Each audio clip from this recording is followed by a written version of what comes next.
Ce matin, justement, on va parler de lignes et cercles de la formation. Je vais vous expliquer dans quelques minutes qu'est-ce que je veux dire par ligne et cercle de la formation. Je commencerai en disant qu'il y a une chose très principale qui caractérise l'accessible, vraiment. Puis peut-être vous l'avez remarqué, surtout si vous êtes nouveau ou bien ça fait juste quelques fois que vous venez à l'Assemblée. Cette chose-là, c'est vraiment la force qui nous distingue par rapport à d'autres églises dans la région et même plus large même que ça. Unique, ouais, on va même parler de ça. On développe cet aspect-là, puis on continue, puis on veut continuer à développer cet aspect-là. Cet aspect-là, c'est notre service aux membres. C'est notre service aux membres. Quand je dis membres, je parle chacun d'entre nous. Parce qu'ici, les gens souvent me posent la question, comment on devient membre à l'accessible? Je dis, c'est facile. Tu as juste à franchir la porte pour la première fois, puis tu es membre. Puis là, tu signes le contrat, bien sûr, en haut, en bas, je lègue mon auto, mon terrain, ma maison. Mais c'est un détail, c'est un détail. Tu sais, c'est un détail. C'est les petites lignes, exactement. C'est les petites lignes.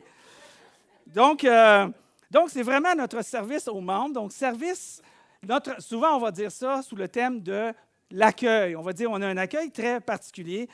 Et vraiment, c'est vraiment une force pour nous. Et on veut continuer à le développer de mieux en mieux. Mais qu'est-ce qui fait que c'est une force? C'est ce qu'on retrouve à l'intérieur de ce service aux membres ou à l'accueil. Et qu'est-ce qui se trouve à l'intérieur? C'est les relations interpersonnelles. Et ça, c'est notre force. Bâtir des relations interpersonnelles. On sait, et je vous le dis si vous ne le savez pas, que qu'est-ce qui fait qu'à un moment donné, tu vas plus dire l'Église de François ou l'Église de Lise parce que tu es une amie de Lise. À un moment donné, tu vas dire c'est ton Église. Et on veut que ce sentiment-là de ton Église arrive le plus vite possible. On ne veut pas que ce soit une identification à l'Église de François. Souvent, on va dire ça, à l'Église de François, parce que je suis le pasteur de l'Église. Mais ça ne fait pas long que les gens commencent déjà à dire « c'est mon Église, c'est notre Église ». Je parle au téléphone des fois avec les gens, ça fait 2 fois qu'ils viennent, puis ils disent « notre Église », blablabla. Bla, bla, bla. Alors, je trouve ça merveilleux que ça soit comme ça, puis on veut que ça soit comme ça. Mais pour que ça soit comme ça, on doit avoir des relations interpersonnelles, de bonnes relations interpersonnelles, de faciliter les relations interpersonnelles, de s'assurer justement que les gens y grandissent avec ce sentiment-là d'avoir des liens avec les uns envers les autres. Pourquoi c'est comme ça? Pourquoi on veut que ça soit comme ça? Parce que c'est ça l'Église. Le sens profond premier, surtout de l'Église, ce n'est pas un bâtiment, oui, on peut dire une Église, puis ce n'est pas fautif que de dire une Église en parlant d'un bâtiment, c'est un terme populaire qu'on va retrouver dans le dictionnaire. Mais au sens spirituel, l'Église, ce n'est pas un bâtiment. L'Église, c'est un rassemblement. C'est un rassemblement de personnes qui, collectivement, représentent le royaume de Jésus régionellement. Donc, c'est ça que nous sommes. C'est ça l'Église. L'Église, c'est nous, c'est notre rassemblement, mais de partout. Pas juste le rassemblement du matin ici, mais le rassemblement de l'ensemble des croyants et des chrétiens sur la planète. Jésus a appelé ça au singulier l'Église. Et il a dit, ça, c'est l'Église. Mais il n'a pas limité ça à simplement une foule de gens répartis à la grandeur de la planète. Il a rendu ça de façon à ce que ça soit pratique pour chacun d'entre nous, en disant que l'Église, oui, c'est le rassemblement, mais c'est un rassemblement qui, lorsqu'une fois collectivement est rassemblé, on va représenter le royaume de Dieu régionalement, dans notre région. Et là, on parle à ce moment-là de notre assemblée qu'on appelle l'accessible. Ce rassemblement-là, qu'on a ici ce matin et qu'il y a partout sur la planète, souvent les dimanches matins, c'est ce rassemblement de personnes, de relations interpersonnelles qui a été confié à l'Église. Jésus nous a confié de bâtir des relations interpersonnelles pour justement bâtir cette Église-là. Jésus a dit ça juste avant de partir. Jésus est venu, vous le savez, il a fait 3 ans de service, il a servi, il a fait des miracles, il a fait des signes, il a parlé à des gens, il a emmené des instructions, des enseignements. Il a fait ça pendant 3 ans et demi, jusqu'à temps que finalement, on l'a crucifié, on a voulu se débarrasser de lui parce qu'il se faisait roi, puis il se faisait Dieu, puis pour les Juifs de l'époque, bien, il y avait un seul Dieu selon les 10 commandements de Moïse, hein, puis tu ne feras pas d'autres dieux. Là, Jésus arrivait, puis là, il parlait de son Père dans le ciel, puis il parlait de lui-même comme étant Dieu. On comprend aujourd'hui la Trinité, mais à ce moment-là, ils ne comprenaient pas, puis ils voyaient comme 2 dieux. C'était blasphème. Alors, ils se sont dit, on va crucifier Jésus. C'était une des raisons pour lesquelles ils ont voulu le crucifier. Mais comme vous savez, la fin de l'histoire, ce qui est merveilleux, c'est que Jésus n'est pas resté sur la croix. Qu'est-ce qui est arrivé 3 jours plus tard? Il a été ressuscité, je vous le donne en 1000. Hein? Puis il a été ramené à la vie. Et depuis ce temps-là, il est où aujourd'hui? Au ciel, assis à la droite de son Père. Les 2 pieds sur un pouf. Non, c'est pas vrai. Alors, juste avant de partir, par contre, il a fait venir ses disciples. Il les a rassemblés. Jésus était vraiment bon là-dedans. Il les avait rassemblés.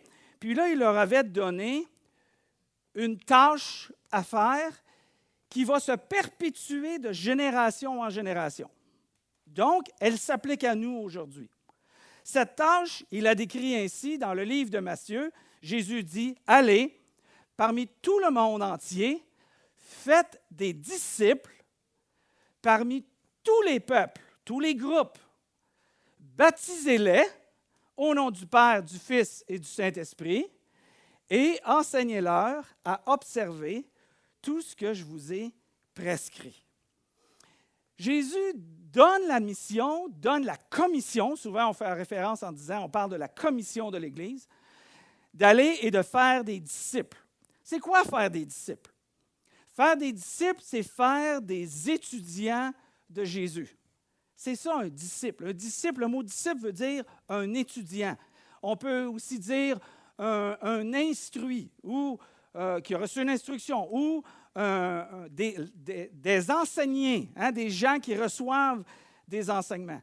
Alors, il a confié à l'Église la responsabilité de faire des disciples.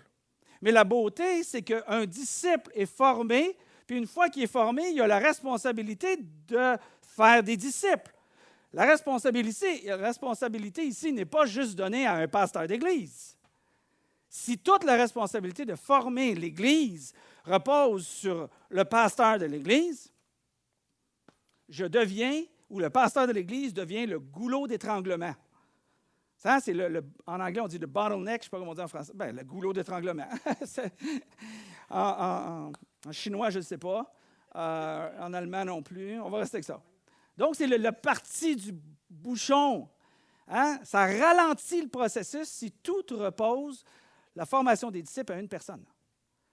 Donc, le travail, c'est de former des disciples qui, eux, partent pour former des disciples. Donc, l'objectif, c'était former un disciple qui forme un disciple.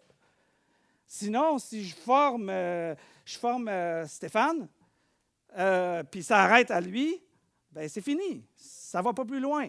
Mais l'objectif, c'est que je le forme à former des disciples pour que lui forme à former des disciples. Et on fait ça de génération en génération. Puis aujourd'hui, il y a 2,5 milliards de personnes à chaque centaine d'années qui commencent à suivre Jésus-Christ. Donc, c'est ce qu'il dit. Faites des disciples. Faites des disciples. Ensuite, il dit, et ces disciples-là, ces étudiants-là de Jésus, enseignez-leur dans notre instruction à observer tout ce que Jésus nous a prescrit. Alors, Jésus, il nous enseigne ici que l'instruction qu'on reçoit de lui n'est pas destinée à demeurer théorique, mais plutôt pratique. Jésus ne veut pas juste qu'on devienne des gens très instruits, très connaissants, puis de rien faire avec cette connaissance-là. Même l'apôtre Paul, c'est intéressant, à un moment donné, si vous avez lu quelques passages de l'apôtre Paul qui écrit, je pense que c'était, je sais pas dans quel passage, mais il dit l'amour édifie, mais la connaissance enfle. La connaissance enfle. Si on ne fait rien avec ce qu'on reçoit, on va faire de l'embonpoint spirituel. Oui, ça, j'aurais dû l'écrire. C'était une bonne illustration. Donc, il nous appelle à ne pas à recevoir l'instruction, pas qu'elle demeure théorique, mais plutôt pratique. Et c'est de là que si un pratique, là, on commence à parler de contexte de relations interpersonnelles. Comment ça commence? Comme Jésus nous a dit dans son instruction, il dit initialement, le baptême initie le processus de l'étudiant. C'est pour ça qu'il dit baptisez-les au nom du Père, du Fils, du Saint-Esprit et enseignez-leur à observer tout ce que je vous ai prescrit. Alors, on initie le processus par le baptême. J'ai été baptisé. Wow, je ne parle pas du baptême quand on était bébé. Comment je pouvais recevoir les instructions de Jésus quand j'étais bébé? C'est quand que je suis venu à la connaissance de la foi par Jésus-Christ et le salut qu'il m'offre, que là, j'ai reçu Jésus dans ma vie. J'avais 19 ans et depuis ce jour, je sers Jésus, mais à ce moment-là, ça m'a pris 2 mois, puis 2 mois après, j'ai été baptisé dans l'eau. J'ai été complètement immergé dans l'eau, qui est très symbolique de mon ancienne vie versus à ma nouvelle vie en suivant Jésus-Christ. Alors Jésus, comme Jésus a été baptisé lui-même, à quel âge? 30 ans, exactement. Donc, c'est vraiment l'idée de former des disciples qui a été laissée comme responsabilité à l'Église. OK. Comment qu'on fait ça? Comment qu'on fait ça, former des disciples? On veut développer la vie spirituelle et la vie spirituelle va se dessiner, comme était le titre du message, et là j'explique l'idée du titre du message. Les lignes rassemblent, les cercles transforment. Qu'est-ce que je veux dire par là? Pour la formation des disciples, pour bâtir les liens interpersonnels. Il y a 2 aspects fondamentaux qu'on retrouve à l'Accessible et dans les églises chrétiennes sur cette planète. Et ces 2 qu'on retrouve là sont souvent les lignes. Les lignes rassemblent. Quelles sont les lignes? Les lignes qu'on a ce matin ici. Parce qu'on est assis en ligne.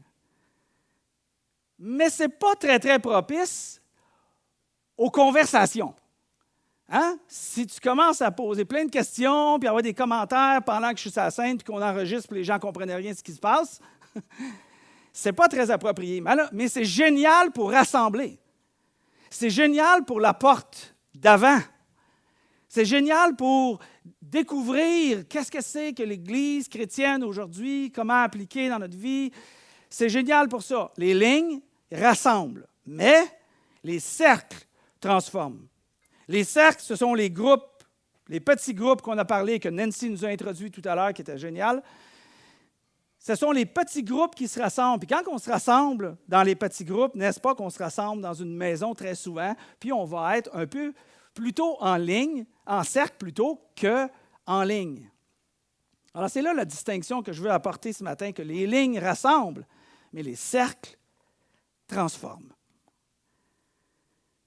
Les cercles nous permettent d'échanger, de converser.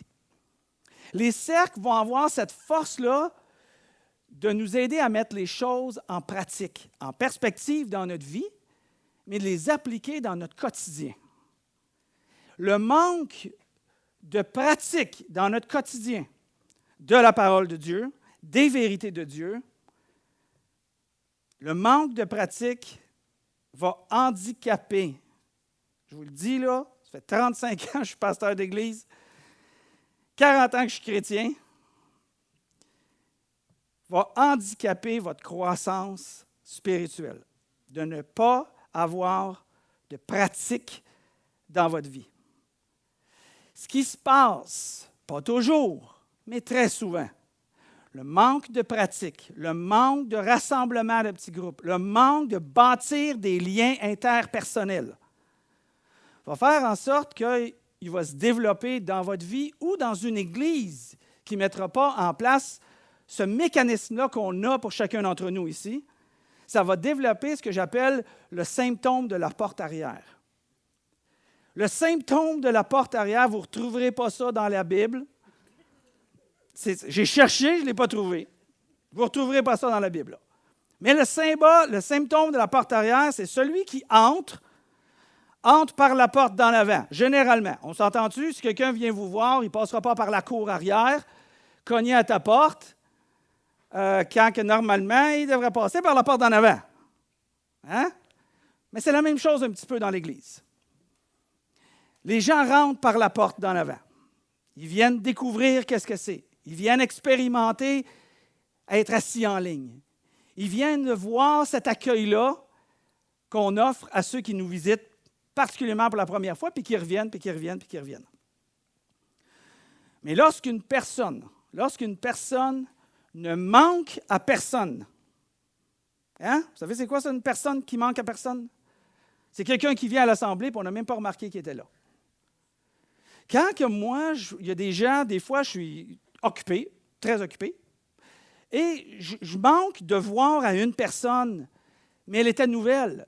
Puis des fois, Lynn va me dire, « Ah, t'as-tu vu cette personne-là? » Non, je ne l'ai même pas vue. Je ne l'ai même pas vue.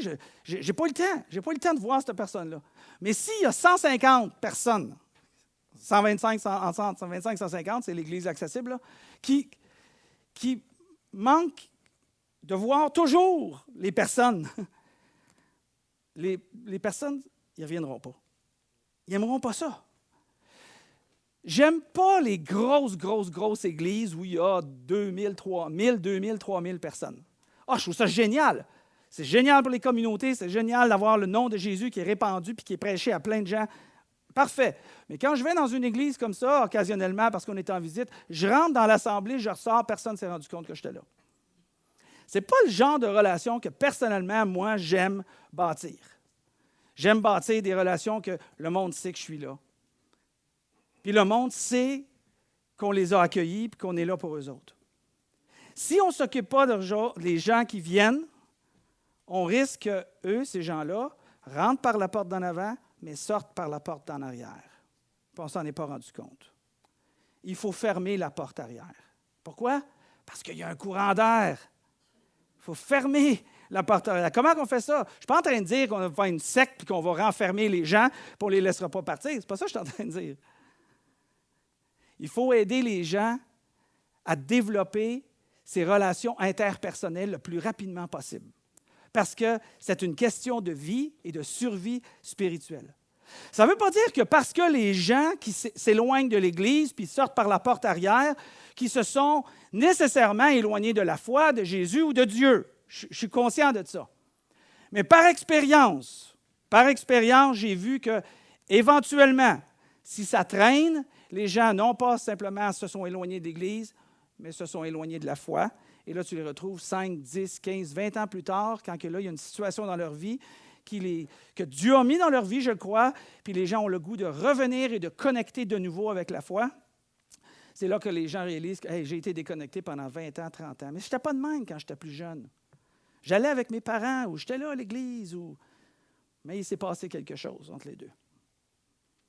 Donc, il faut aider à fermer la porte arrière. Comment qu'on fait ça? L'écrivain du livre de Hébreux étaient des chrétiens d'origine juive, et l'auteur du livre de Hébreux nous dit comment faire pour fermer la porte en arrière.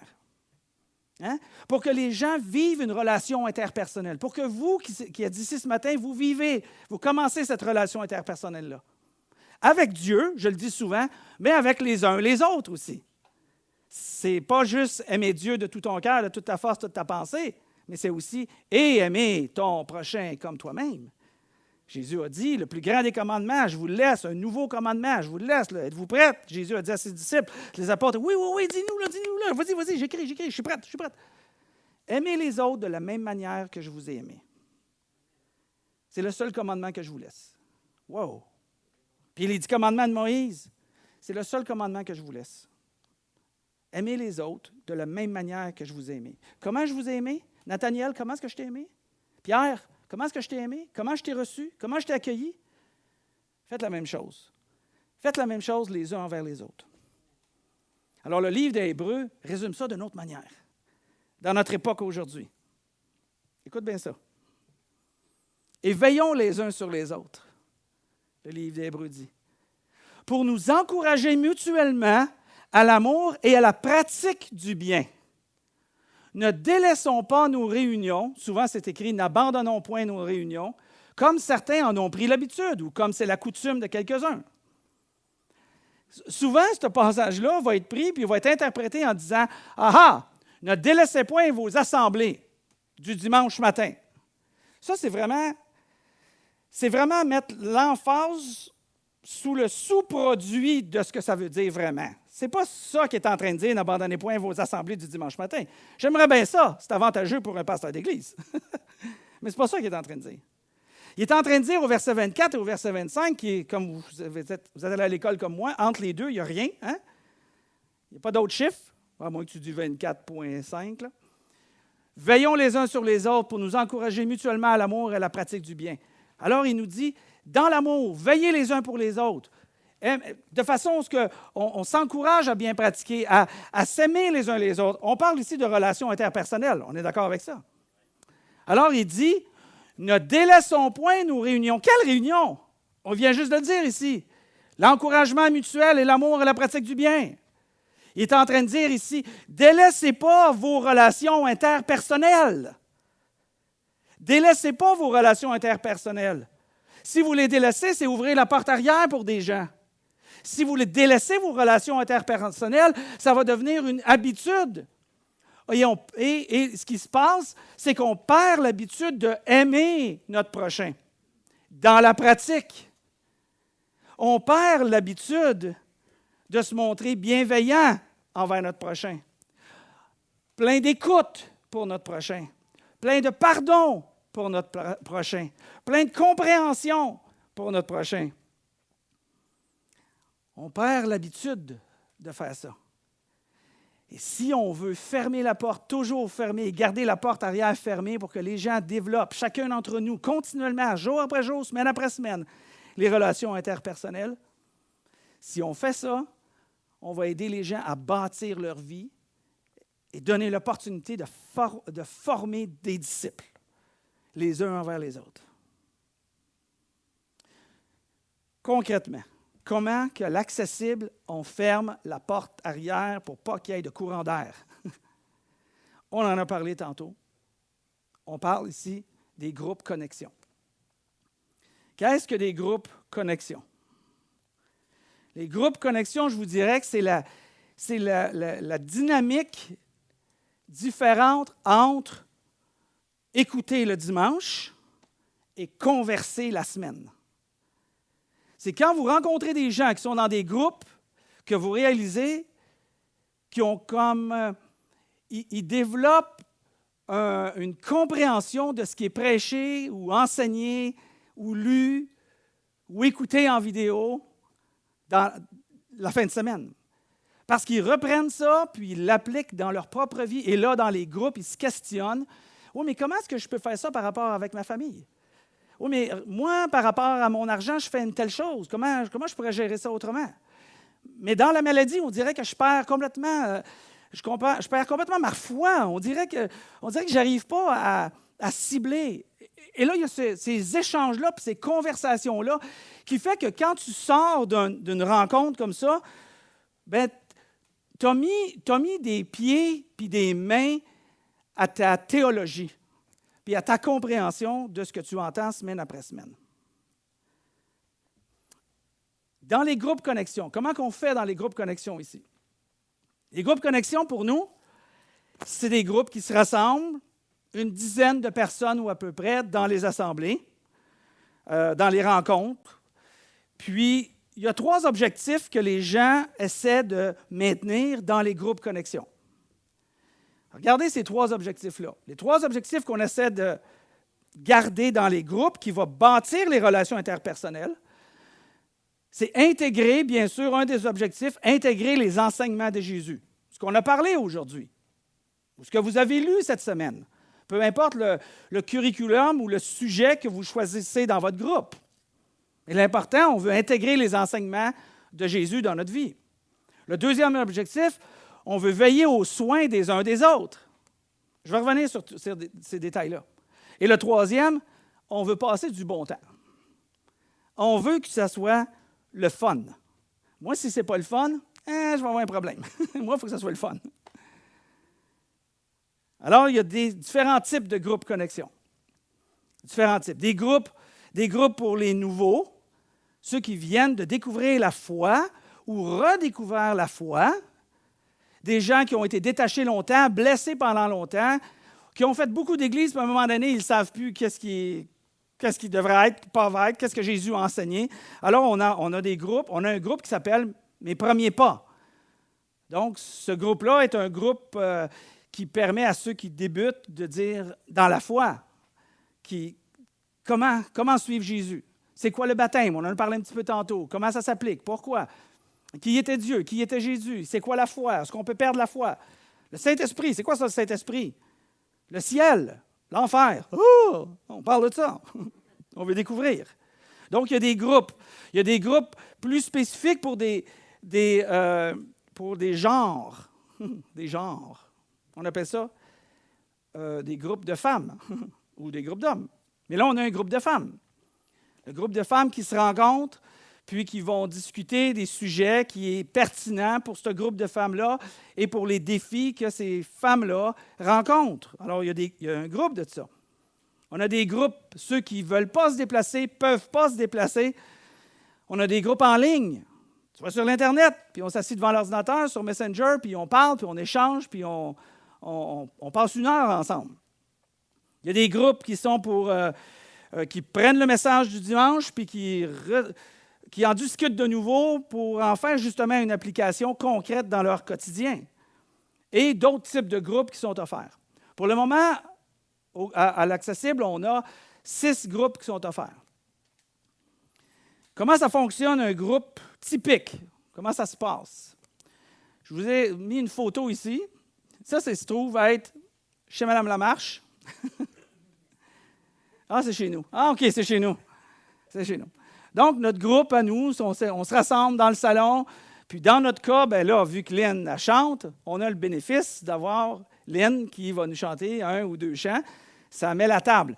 Mais je vous avoue que ce n'est pas tous les groupes qui ont l'occasion d'avoir quelqu'un qui chante parmi eux. Mais on l'a chez nous. Alors, le groupe se rassemble. Puis, un groupe typique, bien, on va accueillir les gens qui vont arriver à la maison. Chez nous, ça se fait de 7h30 à 9h ou 9h30. Ça dure à peu près 2 heures parce que la dernière demi-heure, on mange. Donc, on accueille les gens. Après ça, il y a un moment de partage. Quand on s'échange, on parle un petit peu de ce qui s'est passé dans la semaine. Il y en a qui ont des belles choses qui sont arrivées, l'autre qui ont des choses difficiles qui sont arrivées dans leur vie. On les échange. On fait souvent un temps de prière. Après ça, on va avoir un temps de lecture biblique sur le sujet qu'on veut discuter. Et là, on est en train d'intégrer une présentation vidéo qui va durer entre 5 et 10 minutes, qui va être le sujet sur lequel il va être adressé, qu'on va discuter. Alors, on regarde ça ensemble. Puis après ça, il y a un animateur. Souvent, il y a un aide-animateur aussi qui vont animer la discussion. L'objectif, c'est d'avoir une discussion. L'objectif n'est pas de faire un enseignement comme on fait en ligne. On le fait pour avoir des discussions entre nous. Alors, il y a un temps de discussion, puis après ça, il y a un temps, on finit en prière, puis après ça, à la bouffe. Donc, c'est un groupe typique, c'est comme ça que ça se fait chez nous. Bon, là, vous avez un peu une idée de c'est quoi. Mais là, vous vous dites, « Ah ouais, mais moi, je ne sais pas si je veux y aller, je ne suis pas vraiment convaincu. » Parfait, parfait, je vais vous répondre à votre question. On va regarder à 3 raisons rapidement convaincantes pour participer dans les groupes connexion. OK? 3 raisons que je trouve qui sont convaincantes. Je vous avais dit qu'il était un message un peu différent des autres, mais c'est correct. Pour vous donner 3 raisons convaincantes pour participer dans les groupes connexion. La première raison, c'est que les groupes sont des environnements uniques et sécuritaires, très important, pour discuter et définir comment appliquer les enseignements de Jésus. C'est un environnement, c'est un environnement unique. Pourquoi unique? Bien, parce qu'il n'y a aucun autre environnement dans vos vies qui vous donne cette opportunité de discuter de la foi et de Jésus-Christ. C'est des gens qui sont chrétiens ou qui veulent découvrir la foi chrétienne, s'ils ne l'ont pas encore découvert. Dans notre groupe, on a des gens qui ne sont pas encore chrétiens, mais ils veulent comprendre, ils veulent découvrir, ils veulent savoir qu'est-ce que Jésus a dit. Donc, c'est unique, vraiment. Tu ne retrouveras pas ça ailleurs. Si tu cherches quelque chose d'unique, tu vas être bien servi avec les groupes Connexion. C'est sécuritaire. C'est sécuritaire parce qu'on peut parler des vraies choses, on peut les échanger, puis on encourage les gens que ça soit confidentiel dans notre groupe. Mais c'est sécuritaire aussi parce qu'on peut amener nos différentes opinions théologiques. Tu vas parler avec des chrétiens. Si tu parles avec un chrétien, ça fait 1 an qu'il est chrétien. Quand je parle chrétien, je parle « il suit Jésus ». Là. Vraiment, il ne va pas juste à l'église le dimanche matin. Là. Ça veut dire quelque chose pour lui, Jésus, dans sa vie, dans son quotidien. Parle avec lui, puis il va lire la Bible, il va étudier, il va rechercher, il va essayer de comprendre. Mets 3 chrétiens dans une même salle, après 1 an, puis il va avoir 3 opinions différentes sur bien des sujets. Pourquoi? Bien, parce que ce n'est pas toujours clair. La parole de Dieu n'est pas toujours claire. Puis, il y a ce que j'appelle des niveaux qui sont différents. Il y a des niveaux de base que tous les chrétiens, on découvre ensemble, puis on s'entend sur cette même réalité-là si on est chrétien. C'est ce que nous, on essaie de présenter dans le groupe « Mes premiers pas ». Hein? C'est les fondations. Les fondations, il n'y a pas personne qui va hésiter en disant « Ah, Jésus, ce n'était pas le Fils de Dieu. C'était une créature de Dieu, c'était un ange. » Bien, ça, il faut amener à la compréhension biblique de ça, parce que sinon, tu ne grandiras pas dans ta foi si Jésus était juste comme un ange. Comment il peut avoir sauvé? Un ange ne pouvait pas sauver, il y a juste Jésus qui a pu le faire. Pourquoi? Les premiers pas nous permettent d'enseigner ça. Mais une fois qu'on a compris ces fondements-là, après ça, on grandit à un autre niveau. Puis là, il y a des différences entre les différents chrétiens. Puis c'est correct. C'est correct d'avoir des distinctions entre les différents chrétiens à cause des différentes expériences qu'on a vécues, les différentes compréhensions de voir les choses, les différents enseignements qu'on a reçus par vidéo, les différents livres qu'on a lus, différents pasteurs qui ont enseigné. Il va y avoir des choses qui sont différentes. Alors, c'est intéressant dans les groupes Connexion et c'est sécuritaire d'amener ça puis de partager ça. La semaine passée, ou il y a 2 semaines, on avait un groupe à la maison, puis on parlait de l'Apocalypse. Je ne sais pas si vous le savez, l'Apocalypse, mais tu peux avoir bien des opinions là-dessus. Mais là, il y en avait un qui avait une opinion d'une manière, il y avait l'animateur qui avait une opinion différente, il y avait moi qui avais une opinion différente, puis il y avait d'autres personnes qui étaient partagées entre les deux. Fait que là, on a séparé le groupe en 3. Là, on ne se voit plus, on ne se parle plus. Tu sais? Fait que chacun part avec son opinion. Puis on est tous blessés, puis il y en a un tiers qui ne vient plus à l'église. Non. Hein? Ça ne serait pas une bonne réussite. Là, ça serait vraiment un gros courant d'air. Non. On accepte on bâtit de façon à accepter les différences d'opinion, les différentes théologies. Donc, le groupe, c'est un environnement unique, sécuritaire, puis on apprend comment appliquer les enseignements que Jésus nous a donnés. Je veux juste attirer votre attention sur à quel point c'est important de pratiquer. Donc, c'est d'ailleurs pourquoi on met des groupes Connexion, de pratiquer ce qu'on reçoit des enseignements. Jésus a dit, j'aimerais vous lire le passage que Jésus a dit, OK? Il dit, Jésus parle à sa foule, à ses disciples, il dit, c'est pourquoi celui qui écoute ce que je dis et qui l'applique, il le pratique, ressemble à un homme sensé qui a bâti sa maison sur le roc, l'homme intelligent. Qu'est-ce qu'il dit de l'homme intelligent? Il dit, l'homme intelligent est celui qui prend les enseignements de Jésus, puis il s'efforce pour les mettre en pratique, il est très intentionnel dans sa pratique pour recevoir ce que Jésus a dit, puis changer sa vie, puis laisser sa vie être transformée par les enseignements de Jésus. C'est un homme sensé, c'est un homme intelligent. Il est comme celui qui a bâti sur le roc. C'est-à-dire que tu bâtis d'une manière solide, ça ne bougera pas. C'est pas comme ça ici, c'est là. Mais après ça, il dit, par contre, puis c'est pas moi qui ai dit ça, là, c'est Jésus qui a dit ça. Là. Moi, je n'aurais jamais eu le guts de dire ça. Jésus a dit, mais celui qui écoute mes paroles, on les écoute. Sans faire ce que je dis, sans pratiquer, sans être intentionnel, sans que ça transforme ta vie. Es-tu différent de l'année passée ou de le mois passé que là? Sans que ça transforme sa vie, il ressemble à un homme qui est assez fou. Assez fou pour construire sa maison sur le sable. Parce qu'à cause de la pluie arrive, les vents arrivent, l'érosion arrive, la maison s'écroule. Ce que moi j'appelle la porte arrière qui est ouverte et le courant d'air. Jésus dit, si on ne fait pas ça, on est un peu fou. Ben moi, je dis un peu fou parce que je ne suis pas capable d'être si direct que Jésus l'était.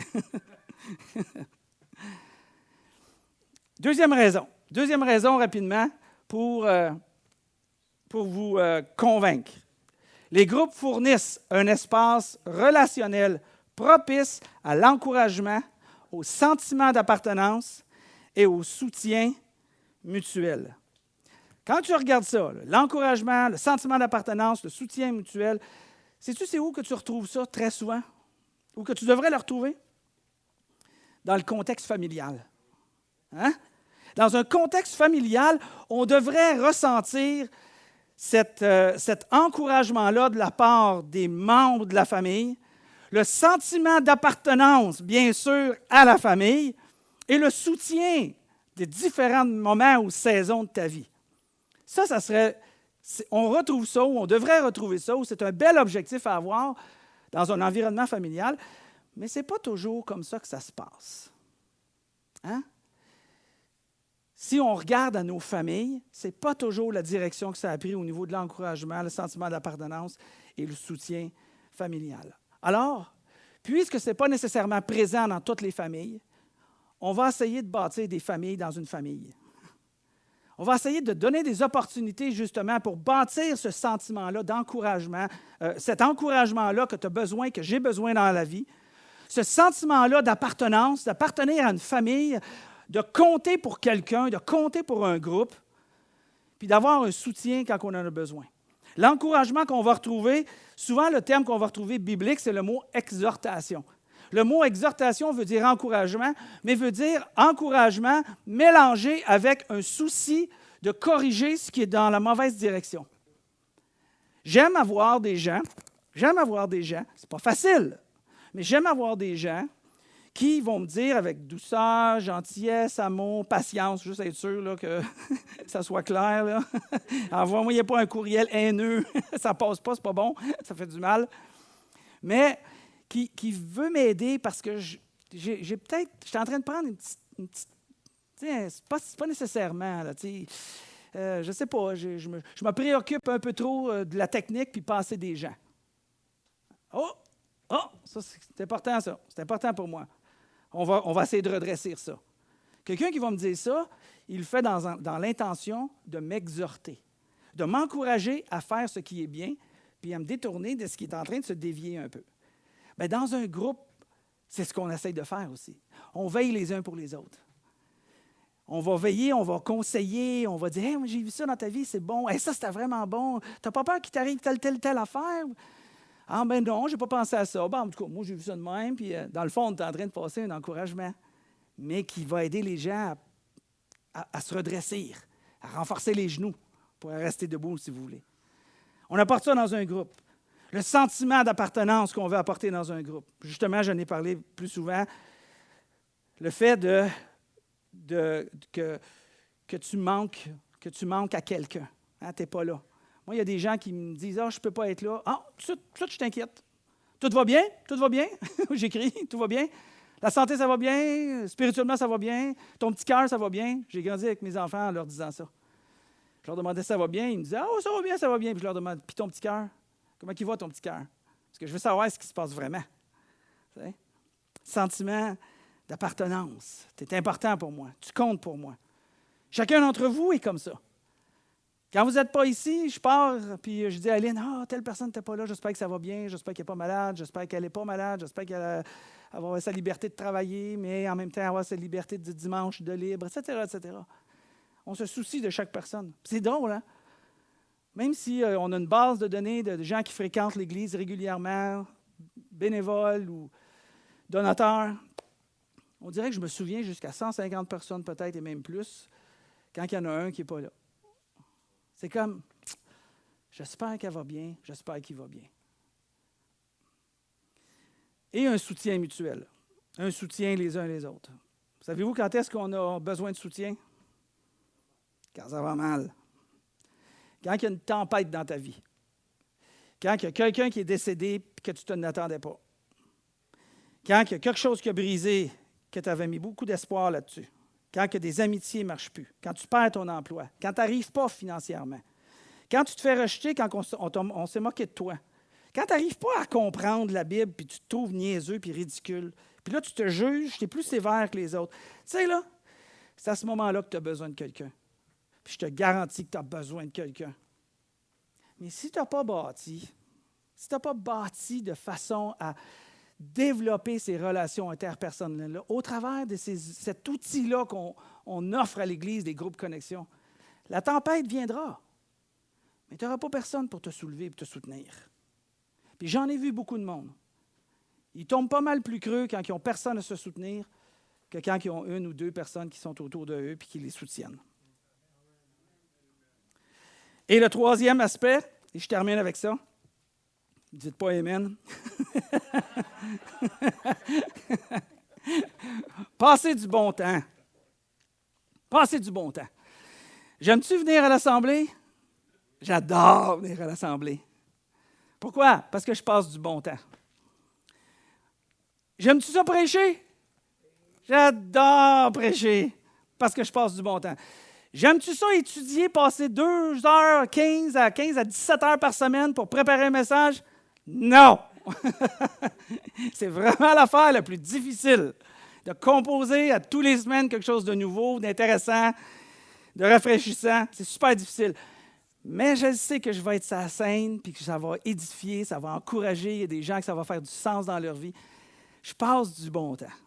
Dans les groupes connexion, quand on termine un groupe, quand ma femme et moi, on s'en va quelque part, ou l'assemblée ici, parce que c'est les cercles et les lignes, quand on part, on en a pour une demi-heure. On en a pour une demi-heure au moins. Là. Puis je dis une demi-heure, là, c'est parce que vous ne me croiriez pas si j'aurais dit une heure. À discuter du groupe. As-tu vu ce que lui a dit? Qu'est-ce qu'elle a dit? C'est le fun de la manière qu'il a pensé à cette affaire-là. Ah, c'est drôle, comment est-ce que lui a dit ça, telle affaire. Puis là, nous autres, on en parle, puis on échange, puis c'est celui qui parle le plus vite. Puis généralement, je gagne. Mais on adore parler de ça. On se soucie de chacun d'entre nous, mais on a du bon temps, puis c'est le fun. C'est le fun. Tu sais quoi, tu peux croire à Jésus par toi-même. Je suis tout à fait d'accord avec ça. Mais tu ne peux pas suivre Jésus par toi-même. Pourquoi? Parce que suivre Jésus, là, c'est marcher dans le royaume des uns et les autres.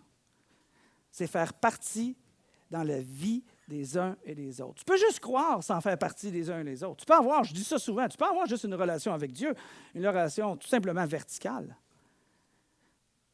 Mais la relation horizontale, c'est ça qui va te faire fort. C'est ça qui va te faire grandir. C'est ça qui va te faire comprendre. C'est ça qui va te rendre mature. C'est ça qui va t'amener à être la personne que Dieu veut que tu deviennes pour le bénéfice des autres.